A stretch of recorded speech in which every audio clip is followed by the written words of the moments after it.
Daddy నేను ఇంకా picture ఎంత పెద్ద టాలెంట్ నేర్చుకున్నామో తెలుసా? గిన్నెస్ వరల్డ్ రికార్డ్ లెక్కచ్చు దీంట్లో. నేను ఇంత 3 hours స్టోరీని 3 seconds లో చెప్పేదాన్ని. ఇంకా వీడు నేను చెప్పిన అదే స్టోరీని 3 seconds లో రాసేస్తాడు. గిన్నెస్ వరల్డ్ రికార్డ్ వస్తాడు డాడీ మాకు. ఏం మాట్లాడుతున్నావు నిశాంత్? 3 hours స్టోరీని 3 seconds లో చెప్తావా? 3 seconds అంటే ఎంతో తెలుసా? వాడేమో 3 hours స్టోరీని 3 seconds లో రాసేస్తాడు. 2 lines కూడా రాయలేము 3 seconds లో. అలాంటిది 3 hours స్టోరీని రాసేస్తారు మీరు. నేను నమ్మాలి. డాడీ నీకు అంత నమ్మకం లేకపోతే మేము ఇప్పుడు చేస్తాం చూడు. సరే చేయండి రా.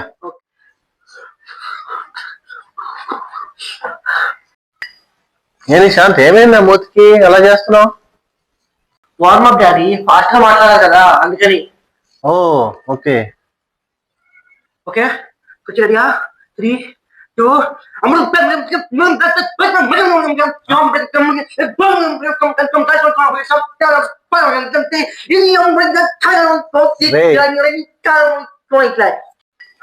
రే నువ్వేం మాట్లాడావురా? స్టోరీ చెప్తానన్నావు, అప్పుడు గురుగా అంటావు. ఏం మాట్లాడావు? డాడీ ఇది fast talking daddy. Guinness record ని ఎక్కాలంటే ఇలాగే మాట్లాడాలి.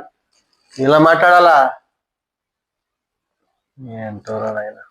నువ్వేం రాసావురా? లెటర్స్ ఏమిరా? ఏం రాసావు ఇందులో? నీకు అర్థం కాదు డాడీ, గిన్నెస్ వరల్డ్ రికార్డ్ లో అలాగే రాస్తారు. ఏంటి బాబన్న ఇంకోసారి? నీకు అర్థం కాదు డాడీ, గిన్నెస్ వరల్డ్ రికార్డ్ లో అలాగే రాస్తారు. ఇలా రాస్తారా? నువ్వు చెప్పిన స్టోరీ, వీడు రాసిన స్టోరీ, ఇది నేను నమ్మాను చూడు. నన్ను ఎక్కించాలి గిన్నెస్ రికార్డ్కి. పిచ్చోడు చేశారు నాయన.